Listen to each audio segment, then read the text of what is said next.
मैं आप लोग को एक कहानी बता रही हूँ कि धन हमारे देने से घटता नहीं है, बढ़ता है। तो कहानी में है कि एक व्यक्ति थे, उन्होंने बहुत मतलब धनवान थे वो व्यक्ति, और वो दान पुण्य नहीं करते थे, बहुत कंजूस थे। उनके दरवाजे पे एक भिखारी आए और बोले उन्होंने कि मुझे दान चाहिए, कुछ अनाज वगैरह दो। तो बोले कि मैं दान नहीं करता, तुम आगे जाओ, आगे तुम ले लो। तो बोले नहीं, मुझे आप ही से चाहिए। बोले तुम तो अजीब हुआ, हम तो देते ही नहीं। तो वो अपना ऑफिस चले गए और बोले कि तुम नहीं दोगे तब तक मैं दरवाजे पे बैठे रहूँगा। भिखारी बोले ठीक है तुम बैठो। वो ऑफिस चले गए, तो ये अपना दरवाजे पे बैठे आए तो देखे कि भिखारी तो बैठा है। बोले कि क्या अजीब है ये भिखारी, क्या कहेगा लोग, चलो इनको दान दे देते हैं। उन्होंने दान दे रहे थे जो भी पैसे अपना। तो बोले अब दान नहीं चाहिए, मुझे रोटी चाहिए। बोले अब रोटी नहीं चाहिए, रोटी दो। तो बोले अब रोटी मैं नहीं दे सकता, अब तुम जाके तुम और लो, तुम अब यहाँ से जाओ। बोले कि नहीं देंगे तब तक मैं रात भर आप ही के दरवाजे पे मैं बैठा रहूँगा। तो बोले ठीक है तुम बैठो। सुबह मॉर्निंग उठे तो देखे भिखारी तो बैठा हुआ है। बोले कहीं ना कहीं इसका तबीयत खराब ना हो जाए, रात भर जगह है, चलो इसको दे के हटाते ही हैं।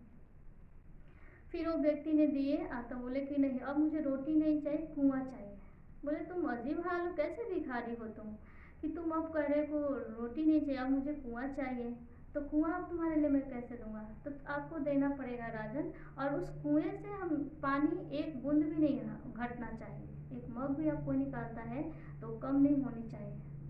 तो बोले कि अब तो राजा, वो तो व्यक्ति फेर में पड़े कि लोग क्या कहेंगे, नहीं देंगे तो कहेगा लोग कि देखो इनके पास है फिर भी नहीं दे रहे हैं, और ये तो जाने का नाम नहीं ले रहा, अगर कुछ हो जाएगा हमारे दरवाजे पे तो बहुत बदनामी होगी बहुत से। तो बोले कि चलो ठीक है।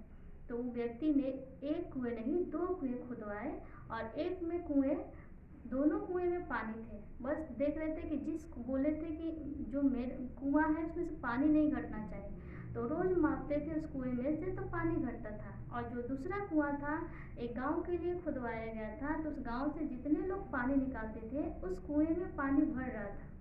और इस कुएं में पानी जो भिखारी के लिए खुदवाया गया था, तो इसमें पानी भर नहीं रहा था, वो घटते जा रहा था, घटते जा रहा था। क्यों? क्योंकि वो हमेशा मापते थे घट रहा है, तो उन्होंने मोटर के द्वारा पानी उसमें भरते भी थे। तो 1 साल के बाद बोले थे कि हम आएंगे तो मुझे कुआं चाहिए, वो तो हम जाएंगे। वो तो बोल के चले गए थे भिखारी। जब वो भिखारी वापिस आया तो देखे कि मोटर से इसमें पानी भरा रहा है, जितना पानी कुएं में चाहिए था उतना पानी है, फिर भी वो घट रहा है, जिसका यूज नहीं हो रहा है। और देखे कि जिस कुएं से पानी गांव के लिए दिया गया था, यूज किया जा रहा था, उसमें पानी भर रहा है। तब बोले कि राजन मुझे अब कुआं नहीं चाहिए। बोले क्यों, तुमने तो बोले थे कुआं चाहिए। बोला मैं आपको ये सिखाने की कोशिश कर रहा था कि अब जो धन देंगे उससे बढ़ेगा, घटेगा नहीं। अब देखिए आपने मेरे लिए कुआं तो खुदवाया, मगर उस कुएं से पानी आप घटते जा रहा है, क्योंकि उस पानी का यूज नहीं हो रहा है। और जिस कुएं से पानी यूज हो रहा है, पूरे गांव वाले यूज कर रहा है आपका, तो उस कुएं का पानी बढ़ते जा रहा है। आपने मोटर लगा के उस कुएं में पानी भरवा रहे हैं। तो आपका जो धन है, आप जो धन देंगे उससे धन आपका घटेगा नहीं, बढ़ेगा। तो धन देने से घटता नहीं है, बढ़ता ही है। तो आपको यही सिखाने के लिए मैं ये कर रहा था कि मुझे धन नहीं चाहिए तो रोटी चाहिए, रोटी नहीं चाहिए तो कुआं चाहिए। क्योंकि उस आपको देखिए कि जिसका आपने जितना ही यूज किए उसका बढ़ोतरी हुआ है, घटा नहीं है। तो देने से कभी नहीं घटता है, मगर नहीं देने से उस चीज़ को घटता है। तो आपके पास धन है तो अच्छे कार्य में, अच्छी चीज़ों में लगाइए कि जैसे आपके धन की वृद्धि हो और सुख शांति आपके घर में आए। शांति।